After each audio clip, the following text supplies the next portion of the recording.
Right breaking news అయితే చూస్తున్నాం. KTR petition పై హైకోర్టులో విచారణ జరగనుంది. ఫార్ములా ఈ కార్ రేస్ కేసులో కేటీఆర్ క్వాష్ పిటిషన్ దాఖలు చేయనున్నారు. అయితే దాఖలు చేశారు. అటు ఏసీబీ కూడా కౌంటర్ పిటిషన్ దాఖలు చేసింది. గతంలో విచారణ చేపట్టిన హైకోర్టు ఇవాల్టి వరకు అరెస్ట్ చేయదని ఆదేశించడంతో న్యాయస్థానం మరోసారి కేటీఆర్ క్వాష్ పిటిషన్ పై విచారణ చేపట్టనుంది. ఫార్ములా ఈ రేసులో ఏసీబీ నమోదు చేసిన కేసును క్వాష్ చేయాలని కేటీఆర్ పిటిషన్లో కోరారు. దీంతో న్యాయస్థానం ఏ విధమైన తీర్పు వెలువరిస్తుందోనని ఆసక్తి నెలకొంది.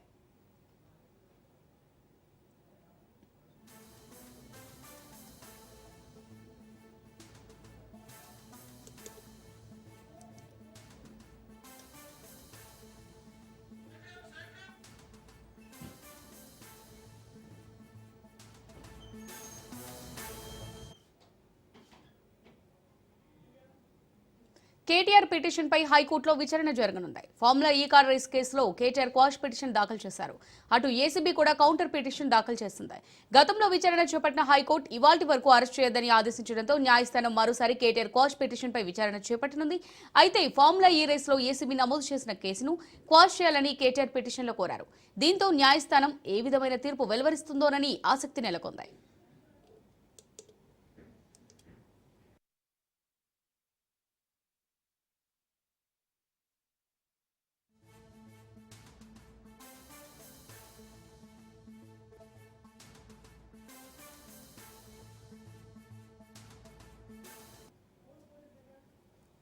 రైట్ కేటీఆర్ పిటిషన్ పై హైకోర్టులో విచారణ జరగనుంది. ఫార్ములా ఈ కార్ రేస్ కేసులో కేటీఆర్ క్వాష్ పిటిషన్ దాఖలు చేశారు.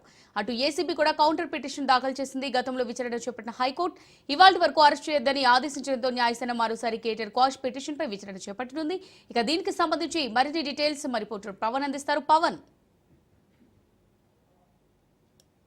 హైకోర్టులో యొక్క ఫార్ములా ఈ కార్ రేస్ సంబంధించి విచారణ కూడా ప్రారంభం కానుంది. ముఖ్యంగా చూస్తే ఏసీబీ కూడా ఇప్పటికే కౌంటర్ కూడా దాఖలు చేస్తుంది.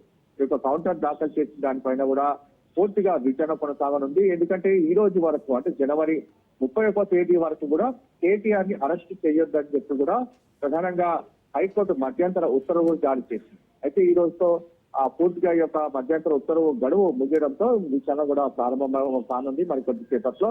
అయితే క్రాష్ పిటిషన్ ను సంబంధించిన దానిపైన కూడా ఏసీబీ కౌంటర్ లో చాలా కీలకమైన వ్యాఖ్యలు కూడా చేసింది. ఎందుకంటే ఈ కేసుకు సంబంధించి మంత్రి హోదాలోనే అతను కేటీఆర్ ఉన్నారు.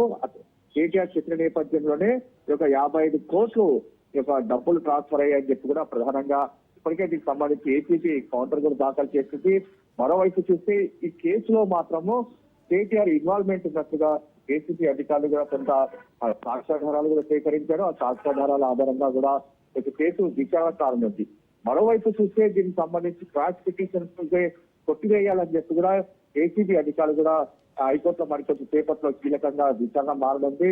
దీనికి రిప్లై కౌంటర్ కూడా కేటీఆర్ వేశారు.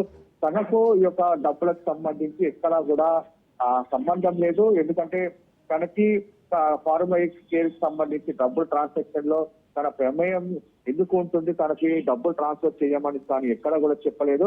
హెచ్ఎండిఏ పరిమితి నేపథ్యంలోనే ఈ యొక్క డబ్బులు ట్రాన్స్ఫర్ జరిగింది. ఈ కేసుకు నాకు ఎలాంటి సంబంధం లేదు అని చెప్పి కూడా ఒక రిప్లై కౌంటర్ కూడా దాఖలు చేశారు. దీనిపైన కూడా హైకోర్టులో ఇప్పటికే కీలకంగా విచారణ కూడా కానుంది. అయితే మొత్తానికి చూస్తే హైకోర్టు క్రాష్ పిటిషన్ పైన దీనికి సంబంధించి పూర్తిగా ఎలాంటి గ్రౌండ్స్ లెవెల్స్ తీసుకుంటుంది, మరోవైపు ఏసీబీ కౌంటర్ సంబంధించి దానిపైన ఎలాంటి గ్రౌండ్స్ లెవెల్లో పరిగణలోకి తీసుకుంటుంది, దాని తర్వాత తీర్పు ఎలా ఉంటుంది అనేది మాత్రము చాలా ఉత్కంఠగా ఉంది.